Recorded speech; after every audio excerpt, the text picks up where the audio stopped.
it was pop, pop, pop, and I realized it was guns. It's upsetting. You know, you live in a small town. You don't want to ever have to deal with things like this. First at 5, a community shaken. A police call escalated this morning with law enforcement shooting and killing a suspect. Thank you for joining us. I'm Laurel Porter. And I'm David Molko. The shots were fired at a towing company along Highway 30 just north of Scappoose. Mike Benner joins us there.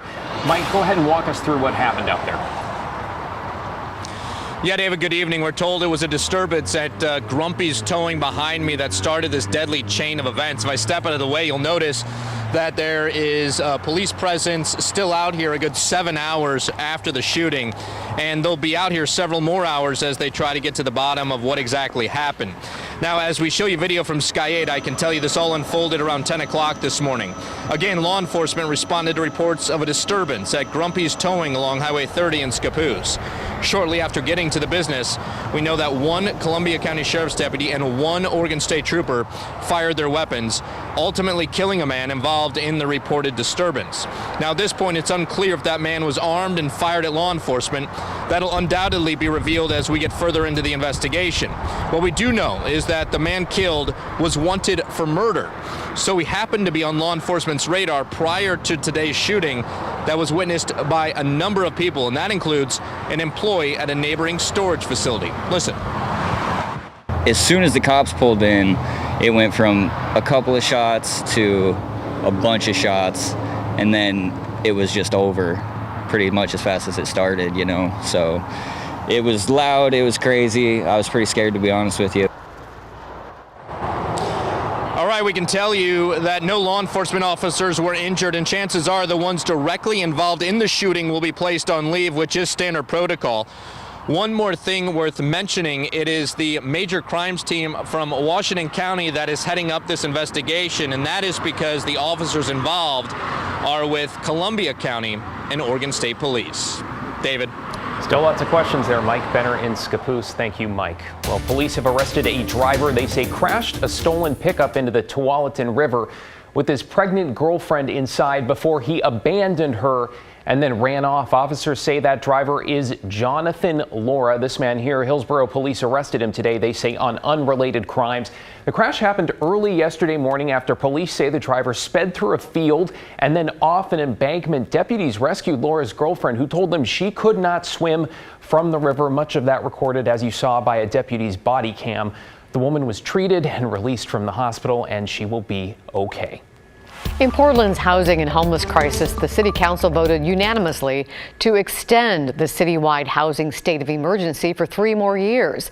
According to the city, this allows it to speed up the process of building shelters and to bypass certain zoning and building codes if needed.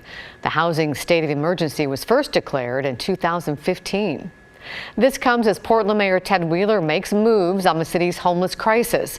He's focusing on camps in dangerous areas near major roads. Tim Gordon joins us with the details. Tim.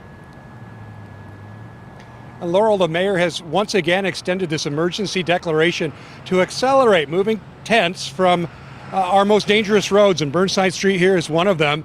You can see that camping continues here at Southwest 15th. So the mayor extended the declaration another 2 weeks, but at the same time, his office put out a list of 50 campsites that the city says have been cleared from dangerous locations.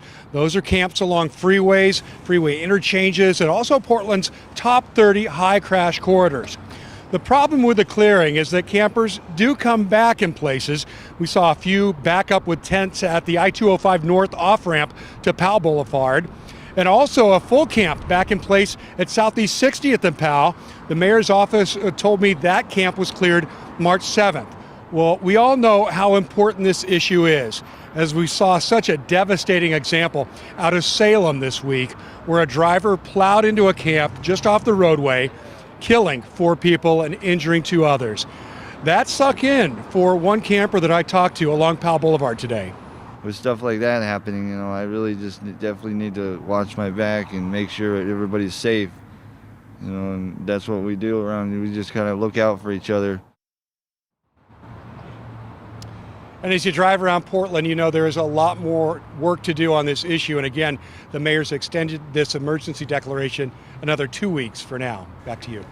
Tim Gordon in Southwest Portland. Thank you, Tim. And homelessness, of course, far from just a big city problem. We'll take you to neighboring Gresham now, which is trying to tackle essentially two issues at once: job openings and those without permanent homes who are looking for work. Brian Clerkley joins us. And Brian, you were there today as the city passed out job applications. Does it look like they've had any success? Hey, David. Well, they just started doing this about a week ago, and they've had a few applicants so far, and the city needs to fill about 30 public utility jobs. The pay for this is about $19 an hour, and the outreach team went to a transitional family shelter called My Father's House to pass out these applications. So we are hiring at the City of Gresham, and we're trying to do outreach to people who are ready for a new opportunity. In an effort to fill positions with the City of Gresham, outreach workers are handing out job applications at My Father's House, a transitional housing shelter for people struggling with homelessness. To work for the city, that's a big job. That's a great job. Retirement and everything. Brian Perch had been houseless for 7 months before a social worker helped him find My Father's House. He sees a decent job as a path to permanent housing. It's not in my industry that I usually work, but I would love to work for the city.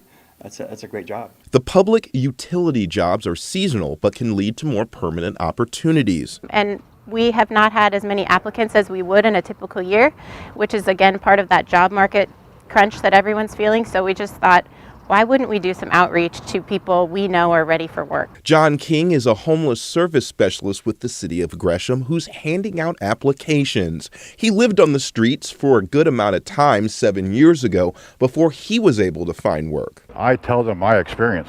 I say, this is how I did it. This is how you should do it.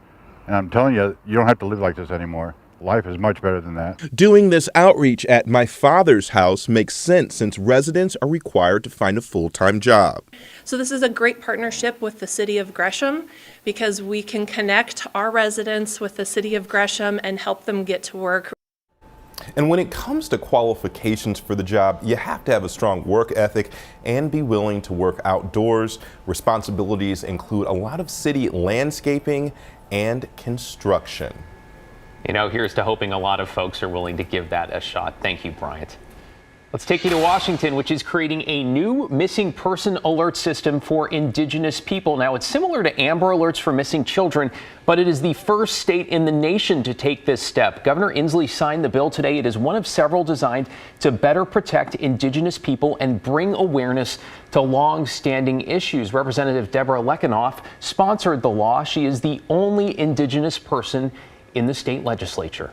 The Missing and Murdered Indigenous Women's Bill does something as simple as this. When you remove the hand from the women who are screaming, you will hear the women who have been taken, you'll hear the women who have yet to be taken, and we will tell the women in the future that will take care of them. For perspective here, there are 4 times the number of missing Indigenous women in Washington as white women. According to Seattle's Urban Indian Health Institute, many of those cases receive little to no media attention. Washington, by the way, also has the second highest number of missing Indigenous people in the country.